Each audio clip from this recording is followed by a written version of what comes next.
मार्च 1986ला झुंजार नेते गेले। कोल्हापूर जिल्ह्यातील वातावरण दुःखमय झाले। असंख्य कार्यकर्त्यांचा धीर खचून चालला। धडाडीचा नेता असा नाही मिळणार आम्हाला। सहकारी विश्वातील पाटलांचा बुलंदी आवाज नाही येणार ऐकायला। येतील बहुत जातील बहुत असे नाही मिळणार। हिंदूरावजी पाटील हे नाव अमर होत राहणार। हिंदूरावजी पाटील हे नाव अमर होत राहणार। मानवी जीवनातील कर्तबगार माणसांची आठवण त्यांच्या चाहत्यांना मंडळींना त्यांच्या निधनानंतर जाणवत असते। कर्तृत्व संपन्न माणसे आपल्या जीवनातील खडतर तपश्चर्येच्या वाटचालीतून खऱ्या अर्थाने कर्तृत्वशील होत असतात। अशा कर्तृत्ववान माणसांच्या पश्चात त्यांच्या कर्तबगारीच्या मौल्यवान आठवणी आणि त्यांच्या हितोपदेश त्यांच्या असंख्य विचारधारा आचरणात आणून त्याचप्रमाणे स्वतःच्या जीवनधारणेची वाटचाल करीत राहणे म्हणजेच त्या महान व्यक्तीच्या अजरामर कर्तृत्वशाली आत्म्याला खऱ्या अर्थाने श्रद्धांजली वाहिल्यासारखे होईल। अशाच एका कर्तबगार व्यक्तिमत्व असलेल्या काळामणी धरणाचे शिल्पकार सर्वसामान्य जनतेचे आधारवड बिद्री साखर कारखान्याचे माजी चेअरमन कोल्हापूर राजकारणातील अभ्यासू व्यक्तिमत्व स्वर्गीय हिंदूराव बळवंतराव पाटील यांची आज 33वी पुण्यतिथी या निमित्त त्यांच्या कार्यावर टाकलेला प्रकाश होतो।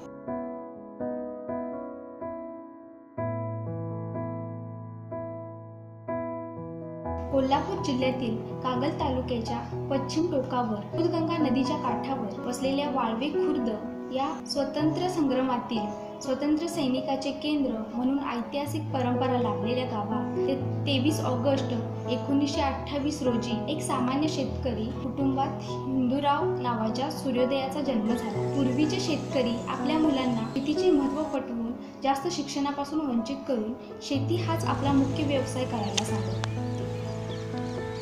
अशीच तऱ्हा त्यावेळी स्वर्गीय हिंदूराव पाटलांच्या जीवनात घडली। त्यामुळेच त्यांचे शिक्षण जेमतेम मुलकीपर्यंत म्हणजे 7वी पर्यंत झाले। बुद्धी व पारंपार व्यायामाची आवड कुस्ती दांडपट्टा इत्यादींमध्ये पारंगत बेडर वृत्ती 4 बहिणी व 1 भाऊ मांदियाळी ते ज्येष्ठ।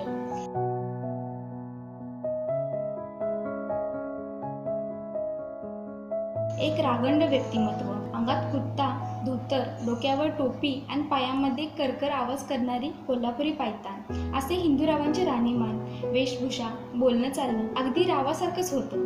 कागल भुदरगड राधानगरी तालुक्याचे ते सर्वसामान्य जनतेचे एक विकासभूमुख नेतृत्व होतं। त्यांच्या ऐन तारुण्याच्या काळात त्यांनी परदेश दौराही केला होता। शाहू फुले आंबेडकर यांच्या पुरोगामी विचाराचा पगडा त्यांच्या लहानपणापासूनच होता। आरक्षणाचा कायदा होण्यापूर्वी गावात मागासवर्गीय सरपंच आणि कागल पंचायत समितीवर मागासवर्गीय सभापतीची नियुक्ती करून खऱ्या अर्थाने शाहू महाराजांच्या विचारांचे वारस ठरले। देशामध्ये कोल्हापूर जिल्ह्याची वेगळी ओळख निर्माण करण्याचे काम त्यांनी केले। काळामोडी धरणाची उभारणी झाली आणि जिल्ह्यामध्ये शेतकऱ्यांच्या जीवनामध्ये नंदनवन फुलले आहे। पाण्यामुळे जर समृद्धी जर आली तर शेतकऱ्यांचे जीवन हे समृद्ध झालेले आहे। तर आपण पाहत आहोत की या ठिकाणी वेगवेगळी पिकं या पाण्यामुळे घेतली जातात। ऊस पिकं आहेत, त्यानंतर भुईमुग अशी वेगवेगळे पिकांच्या माध्यमातून शेतकऱ्यांना आर्थिक स्रोत उपलब्ध झाला। दुग्ध व्यवसाय हा जोड व्यवसायाच्या माध्यमातूनही त्याला अर्थार्जन उपलब्ध झाला। त्यामुळे खऱ्या अर्थाने पाण्यामुळे या हरित क्रांती या ठिकाणी अवतरलेली आहे। शिक्षणानंतर सामाजिक व राजकीय क्षेत्राची आवड जोपासली।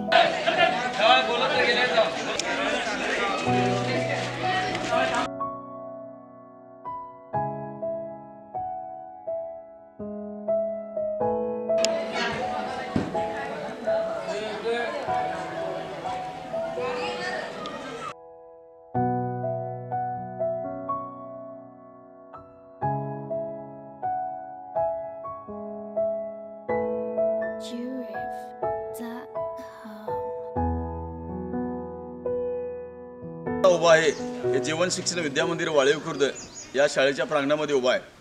जिथे आपल्याला ही इमारत दिसते, ही इमारत ही जुनी इमारत आहे। ज्यावेळी शिक्षणाची व्यवस्था गावामध्ये नव्हती, पण हिंदूराव पाटील चेअरमन साहेबांच्या माध्यमातून इथं प्राथमिक शाळा ही 4थीपर्यंत झाली, पण त्यानंतर परत 7वीपर्यंत सुरू करायचं काम त्यांनीच पाठपुरावा केला आणि त्यांच्या अथक परिश्रमामुळे 7वीपर्यंत शिक्षणाची सोय जे काय जवळपास सुद्धा नव्हती, पण आपल्या गावामध्ये लवकरच त्यावेळी या गावामध्ये शिक्षणाची सोय झाली। मात्र आता त्याला बरेच वर्ष झाल्यामुळं ही इमारत पडझड झाली, त्यामुळे निर्लिंकनानं आता ही इमारत थोडीशी काढलेली आहे. पण त्यानंतर बाबासाहेब पाटील, भूषणदादा यांच्या प्रयत्नानं परत एकदा चांगल्या पद्धतीची नवीन इमारत आता समोर आपल्याला दिसते. ही इमारत आता उभी राहिलेली आहे. त्यानंतर आता जी ही नवीन इमारत दिसते ही सुद्धा बाबासाहेब पाटील किंवा भूषणदादा यांच्या माध्यमातून प्रयत्नानं ही शाळा नवीन इमारतसुद्धा मंजूर केली आणि आपल्या ह्या तालुक्यामध्ये सुद्धा आपल्या ह्या शाळेचा नंबर आलेला आहे. बाह्य रूप जे आहे हे सुद्धा तुम्ही बघा कशा पद्धतीने केलेलं आहे. त्याचबरोबर गुणांकनसुद्धा ह्या शाळेचं बघितलं तर अगदी चांगल्या मेरिटमध्ये इथली मुलं प्राथमिक शाळेचीसुद्धा चांगल्या परीक्षेमध्ये सुद्धा पास झालेले आहेत. इथला दर्जा चांगला आहे.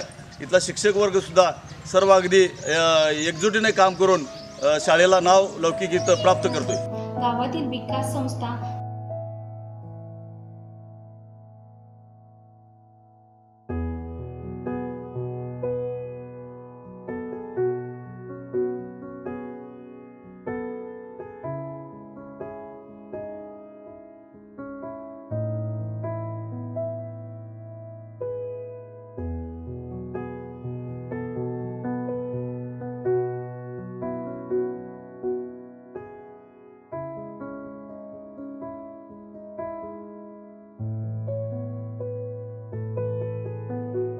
दूध संस्था या सहकारी संस्था त्यांनी पारदर्शकपणे चालवल्या.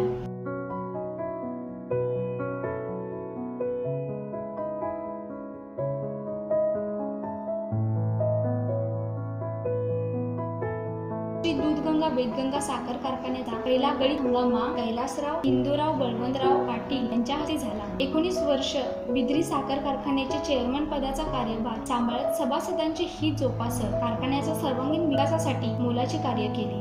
कारखान्याच्या सहकार्याच्या माध्यमातून समृद्धीकडे जाण्याचा मार्ग दाखविणारे मार्गदर्शक म्हणजेच हिंदूराव पाटील. कारखान्याचे सभासद, कामगार, संचालक यांच्यावर जीवापाड प्रेम करताना कधीही कुटुंबाकडे आणि गावाकडे दुर्लक्ष केले नाही.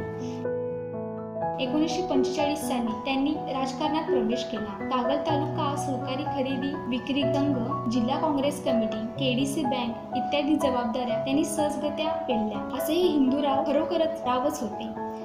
स्वर्गीय नामदार शंकरराव चव्हाण मुख्यमंत्री महाराष्ट्र राज्य यांच्या काळात श्री दूधगंगा वेदगंगा साखर कारखान्याच्या माध्यमातून काळंबवाडी लढाईचं नेतृत्व करताना काळंबवाडी धरण 28 TMC कालव्यासह मंजुरी घेताना जिल्हाधिकारी कार्यालयावर लाखांचे मोर्चे आणि अटक करून घेणारा खराखुरा कृती समितीचा चेअरमन हिंदूराव पाटील खऱ्या अर्थाने काळंबवाडी शिल्पकार ठरतात. आणि म्हणूनच आज कोल्हापूर जिल्हा व कर्नाटकातील बहुतांश शेती बारामाही हिरवीगार डोलत आहे. याशिवाय कुटुंब नियोजन, गरिबी हटाव, बेरोजगारांना रोजगार देताना दूध साखर वाहतूक योजना सुरू करून अत्यल्प भूधारक शिक्षित बेरोजगारांना ट्रक व ट्रॅक्टरची मालकी देऊन आपल्या धडाडीची प्रचिती दिली. पूर्वी पावसाच्या भरवावरची शेती होती. पाण्याअभावी शेती उन्हाळ पडली होती. सामान्य बळीराजाच्या कुटुंबाची प्रगती खुंटली होती. शेतीस पाणी मिळाले तर माझ्या जिल्ह्यातील लोक सुखी होतील हा ध्यास घेऊन देशाच्या तत्कालीन पंतप्रधान प्रियदर्शनी इंदिरा गांधी यांच्या हस्ते काळंबवाडी धरणाचा पाया खुदाईचा मुहूर्त साधून इतिहास घडविला. आज जिल्ह्यामध्ये ही हरित क्रांती दिसते ती केवळ काळंबवाडी धरणामुळेच. काळंबवाडी धरण झाले अन बळीराजाच्या बांधापर्यंत पाणी पोचले. पिके डोलाने उभी राहिली. शिवार हिरवेगार झाले. ऊस पिकासह अन्य भाजीपाला पिकू लागला. शेतीबरोबरच दुग्ध व्यवसाय वाढीस लागला. बळीराजांच्या हातात पैसा येऊ लागला. कुटुंबे आर्थिकदृष्ट्या सक्षम झाली आणि शेतकऱ्यांच्या जीवनात खऱ्या अर्थाने आजचे दिन आले. काळंबवाडी धरणाचे पाणी आल्यामुळे जिल्ह्यामध्ये कायापालट झाला आहे. विविध सहकारी, सामाजिक, राजकीय, सांस्कृतिक संस्थांच्या जडणघडणीत आणि जिव्हाळ्याचे स्नेहसंबंधाचे मेरुमणी म्हणून स्वर्गीय हिंदूरावजी पाटील यांचा लौकिक होता. अत्यंत प्रेमळ, उदार, अंतःकरणवादी, सहकार क्षेत्रातील तज्ज्ञ, राजकीय क्षेत्रातील धडाधडीचा खंदा नेता म्हणून कोल्हापूर जिल्ह्यासह दक्षिण महाराष्ट्र व कर्नाटकाच्याही काही भागात त्यांचा प्रचंड राजकीय दबदबा होता. एकेकाळच्या कालखंडात मुसलमान सैनिकांच्या घोड्यांना तळ्यातील पाणी पित असताना मराठ्यांचे सरदार धनाजी आणि संताजी घोरपड्यांची भीती वाटायची. तसेच विरोधकांच्या राजकीय असो अथवा सहकारातील कार्यात हिंदूरावांच्या धडाकेबाज नेतृत्वाची भीती सतत त्यांना भेडसावत. कोल्हापूरच्या लाल मातीतील रांगडा व्यक्तिमत्व असलेले हिंदूराव पाटील दिल्लीमध्ये इंदिरा गांधींना भेटायला जायचे. त्यावेळी त्या आल्याचे समजताच त्या बोलायच्या, अरे वो कोल्हापूर का पाटील आया है क्या असे रुबाबदार व्यक्तिमत्व होते. अशा या रांगड्या कुटुंब वात्सल्य कार्यकर्त्यांच्या वेदना जाणणाऱ्या आणि विरोधकांना आदराची वागणूक देणाऱ्या व्यक्तिमत्वाने 1986 साली अचानक निरोप घेतला आणि सारी पंचक्रोशी दुःखात बुडून गेली. एवढा जबरदस्त भूमिपुत्र आज आपल्यात नाही ही उणीव केव्हाही भरून येणार नाही. आज त्यांच्या 33व्या पुण्यतिथीनिमित्त त्यांना कोल्हापूर जिल्ह्यातील तमाम जनतेकडून विनम्र अभिवादन.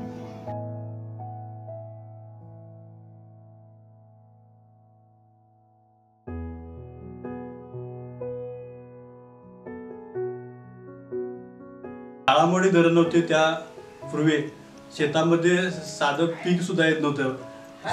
पावसाच्या भरोश्यावर असलेली स्थिती यामध्येच सगळे शेतकरी उदरनिर्वाह करत होते.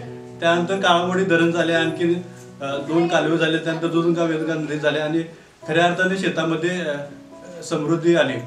आता आपण सध्या आहोत वाळवी खुर्द येथील एक आजीबाई आहेत. त्या आजीबाईंच्याकडून पाण्यापूर्वीचे गाव आणि पाण्यानंतरचं बदल झालेलं गाव हे आपण आता जाणून घेणार आहोत. काय खाईल नव्हतं, आम्हाला कोंडा भाकरी मिळवून सुटू नव्हती. माझा इंद्राव पाटला आला तेव्हा आम्ही सगळं जिथल्या तिथं चौघड पाणी झालं. आम्ही सगळं सोनं आता पिकवू लागलो. पहिल्या आमच्या राजात काय नव्हतं, आम्ही आता सगळं पिकवून खायला लागला. माझ्या बाबान सगळं तिकडे केलं इंद्राव पाटलानं माझ्या. आता सोनं पिकितो आम्ही. आता आम्हाला ते पहिलं भाजी भाकरी मिळाली नाही, कपडे पोरांनी मिळाले नाहीत, काय मिळालं नव्हतं. रोजगार करावा आणि आम्ही कुठे हे खड्डं बिड्डं नदीतलं काढायचं, मग वाळू पुसायची, मग आम्ही पोटाला खायचं. केव्हा ती बी भाजी कोणता केव्हा मिळायला यायला तर खायचं आम्ही. आता बाबान माझ्या काळामाडी केली, आम्ही दुनिया पिकवली, आम्ही सोनं पिकवून खाता होता. काळामोडी नव्हती त्यावेळेला, काही नव्हतं. सगळा दुष्काळ भाग पडून काय शेती कोरडभावी सगळी असल्यामुळं काही लोकांनी अन्नधान्य खायला सरळ मिळायचे नाही. आणि कुठं घाणं कर, कुठं महिनाभर ऊस तोड, हे असं करून पोटं भरायचे, निर्वाह चालायचा. ढोराने वैरणे सरळ मिळायचे नाही. नदीला पाणी नसल्यामुळं चैता ह्याच्या टायमालाच नद्या पाक आटायची आणि खड्डे काढून कुठं 4-2 टपणी भिजली तर भिजली, नाही तर कोरडभावी गेली. असा त्यावेळेला खेळ होता.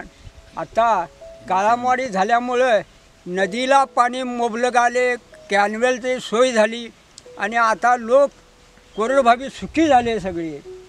आणि आपण ताराबाई पार्कामध्ये 4 वेळा आम्ही मोर्चाला त्या ह्याच्यामध्ये सहभागी होऊन अटक झालो. त्यावेळेला लोक काय म्हणायचे, आम्हाला अटक करा, खरं काळामोडी झालीच पाहिजे, असं प्रत्येकाच्या तोंडनं निवेदन त्यावेळेला होते. आणि हिंदराव पाटील बिद्रीचे सहकारी कारखान्याचे चेअरमन झाल्यापासून 15 वर्षे हिंदराव पाटील साहेबांनी चेअरमनपद करून ही लोकांची दिशापूर गट करून एकत्र करून चांगलं विषय केलं. आणि गावाला 1956 सालीपासून एक गाव आतापर्यंत तर हिंदराव पाटलांची एक गट्टा आतापर्यंत चालू आहे. पंचायत आपली एक गट्टाप्रमाणे 80% आपल्या गावचा हिंदराव पाटील साहेबांचं नाव राखून एकत्र लोक आपल्या साहेबांच्या पाठीमागे राहिलेले आहेत. आणि हिंदराव पाटलांनी 15 वर्षे चेअरमनपद करून नंतर काळामोडी ज्या धडा त्यांनी पुकारला त्यावेळेला इंदिरा गांधीला जाग्याला जाऊन इंदिरा गांधी हेलिकॉप्टरने घेऊन काळामोडीमध्ये आणून सोडले. त्यावेळेला लोकांना काळामोडी नेऊन सोडून लोकांना अफाट गर्दी करून हिंदराव पाटलांनी इंदिरा गांधी हिला घेऊन येऊन लोकांचं सहकार्य काळामोडीला चांगलं प्रोत्साहन करून काळामोडी हिंदराव पाटलांनी साहेबांनी केलेली आहे. आता प्रत्येकजण म्हणते मी काळामोडी केली. ही काळामोडी हिंदराव साहेबांनीच केलेली आहे आणि ते कोणी नाव घेऊ नये. आणि कॅनवलला सगळ्या भावाला पाणी हिरवार सह होऊन आमच्या गावाला सुफलात करून दिलेला आहे साहेबांनी. शेतकऱ्यांना पाण्याची सोय होण्यासाठी त्या काळी काळामोडी धरण बांधणे गरजेचे होते. आणि भौगोलिकदृष्ट्या राधानगरी तालुक्यामध्ये काही नेते मंडळींनी प्रयत्न केला. त्यामध्ये स्वर्गीय हिंदूराव बळवंतराव पाटील साहेब असतील किंवा रत्नापान कुंभार असतील यांच्यासह शिष्टमंडळांनी प्रयत्न केला. प्रसंगी काही आंदोलनकर्ते त्यावेळी अटक करण्यात आली. त्यामधीलच एक वाळवे गावातील काही ज्येष्ठ नागरिक आहेत.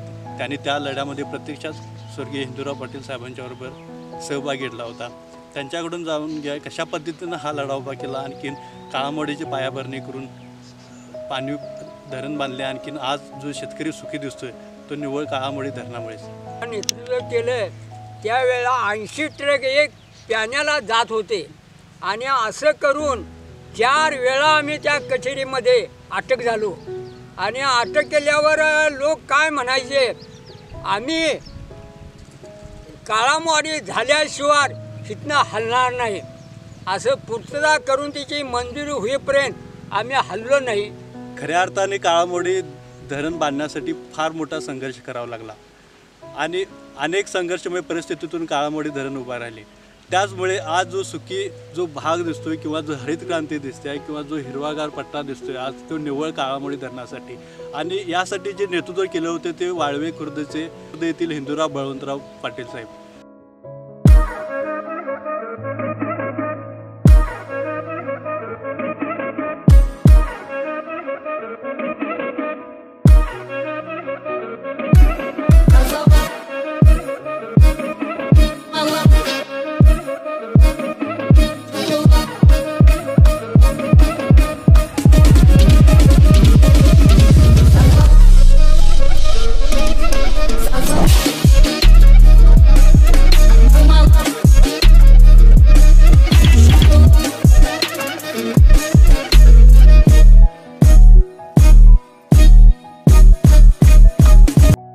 मार्च 1986 माझ्या वडिलांचं निधन झालं आणि त्याच्यानंतर राजकारणाच्या बाबतीत पुढे काय हा प्रश्न निर्माण झाला. माझे ज्येष्ठ बंधू कैलासवासी जयवंतराव हिंदूराव पाटील यांनी राजकारण करावं आणि मी व्यवसाय बघावा अशा पद्धतीची भूमिका तयार झाली. दुर्दैवानं 87 नोव्हेंबर 87 म्हणजे माझ्या वडीलबंधूचंही ॲक्सिडेंटमध्ये निधन झालं आणि त्याच्यानंतर सगळे कार्यकर्ते आपले ह्या 4 तालुक्यातनं कार्यकर्ते एकत्र आले आणि त्यांनी सांगितले की बाबासाहेब हा वारसा तुम्हाला चालवायला पाहिजे. राजकारण कशाशी करतात, राजकारण म्हणजे नेमकं काय याचा कसलाही संबंध नसताना कार्यकर्त्यांच्या आग्रहाखातर याच्यामध्ये भाग घ्यायची भूमिका तयार झाली आणि त्यावेळेपासून माझी स्वतःची एक विशिष्ट लकब मी तयार केली की मी एका मोठ्या व्यक्तीचा मुलगा आणि माझ्या बाबतीमध्ये माझ्याकडून कुठलीही चूक होता कामा नाही. राजकारणात काम करत असताना अनेक आरोप प्रत्यारोप होत असतात, तो कसलाही डाग आपल्यावरती येऊ नये याच्याकरता एक स्वच्छ आणि प्रामाणिक राजकारणाचा प्रयत्न केलेला आहे. पण एक गोष्ट जाणीवपूर्वक खटकती आहे आणि म्हणून हा सर्व खटाटोप आहे की हिंदूराव पाटील, स्वर्गीय हिंदूराव पाटलांनी जे काम केलेलं आहे ते आत्ताच्या आजपर्यंत अनेक नेते होऊन गेले पण अशा पद्धतीचं काम करणारी व्यक्ती झालेली असं माझं स्वतःचं प्रामाणिक मत आहे. त्यांनी त्यांच्या हातामध्ये सत्ता मिळाली त्या सत्तेच्या माध्यमातून सर्वसामान्य जनतेकरता प्रचंड दिलेलं आहे. अगदी काळमवाडीचं धरण असेल, काळमवाडीचं धरण तयार करण्याकरता कारखान्याचा वापर केला गेला. कारखान्याच्या माध्यमातून कृती समिती तयार केली आणि कृती समितीच्या माध्यमातून या कारखान्याच्या परिसरातील सर्व भागाला पाणी कसं मिळेल याच्याकरता चालना दिली आणि त्याच्यातूनच या कृती समितीतून काळमवाडी धरणाचा उदय तयार झाला किंवा त्याची सुरुवात झाली आणि त्याची पायाभरणीचा कार्यक्रमही झाला. म्हणजे आपल्या हातात मिळालेल्या सत्तेच्या माध्यमातून काय करू शकतो याचं अतिशय उत्तम उदाहरण म्हणजे काळमवाडी धरण बेदरी कारखान्याच्या माध्यमातून तयार झालं म्हटलं तर वावगं ठरणार नाही. पण आजकाल बघितलं तर त्या धरणाचे सर्वजण शिल्पकार होत आहेत. मला या विषयावर काहीही बोलायचं नाही पण त्यावेळीची वस्तुस्थिती पाहिली तर खरं स्वरूप लोकांच्या लक्षात येईल. कारखान्याच्या माध्यमातून शिक्षण क्षेत्र असेल, नवीन शिक्षण शाळा उभा केल्या किंवा त्यावेळेला शेती हा एकच धंदा लोकांच्या मध्ये असताना जोडधंदा म्हणून त्यावेळेला ट्रक ट्रॅक्टर अनेक लोकांना दिले गेले. चालू ठेवूया त्याच्यामध्ये मी माझं रक्तातल्या शेवटच्या थेंबापर्यंत प्रयत्न करेन. मला त्यांचं स्वप्न साकार करायचंय. माझं व्यक्तिगत स्वप्नापेक्षा त्यांच्या स्वप्नामध्ये किंवा त्यांच्या विचारामध्ये जे काही कार्यकर्त्यांची भूमिका होती ते कार्यकर्ते, त्यावेळची माणसं, त्यांची नवीन पिढी या सगळ्यांना स्वतःच्या पायावर स्वावलंबी बनण्याकरताच कार्यरत राहायचं अशी माझी स्वतःची इच्छा आहे.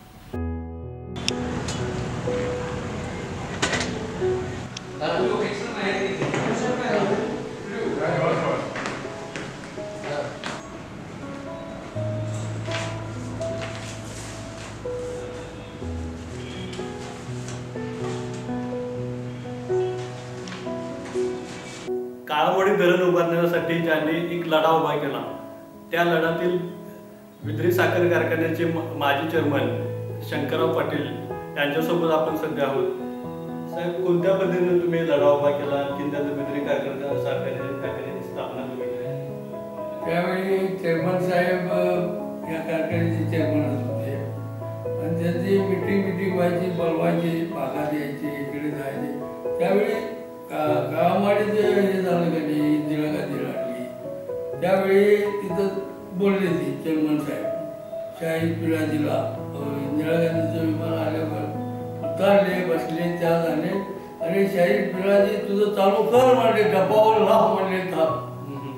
इंदिरा पाटील ते आवाज कसला तिथं सुद्धा त्यावेळी आवाज काढला जाते. तुम्ही किती वेळा त्यामध्ये सहभागी, ज्यावेळी पायाभरणीला तुम्ही होता, त्यानंतर शुभारंभला काळामोडीच्या तुम्ही होता, त्यामुळे साधारण किती वर्ष तुम्ही होता? लहान त्यावेळी. स्वर्गीय हिंदूराव पाटील साहेबांच्या जुन्या आठवणी तुमच्यासोबत आहेत, त्या काय तुमचं आणि त्यांचं मैत्रीपूर्ण चांगले संबंध होते, त्या जुन्या आठवणीला एखादी काय त्याचा जुन्या आठवणी काय, त्या साहेबांनी आम्हाला लहानपणापासूनच घेतलं म्हणून माहिती नसतं, ते एकदम लहान होतं. घेतल्या आणि आम्हाला डायरेक्टर केलं, व्हाईस चेअरमन केलं, चेअरमन केलं त्यांच्या पिरियडमध्येच. 45 वर्षे माझं गाव खेडेगावामध्ये नांदुली गाव आहे, तालुका अमरावतीमध्ये. मी त्यांच्याकडे आलो 45 वर्षे झाली. मी आज अखेर त्यांचे पुत्र बाबासाहेब हिंदूराव पाटील यांना मानून मी ते काम करत आहे.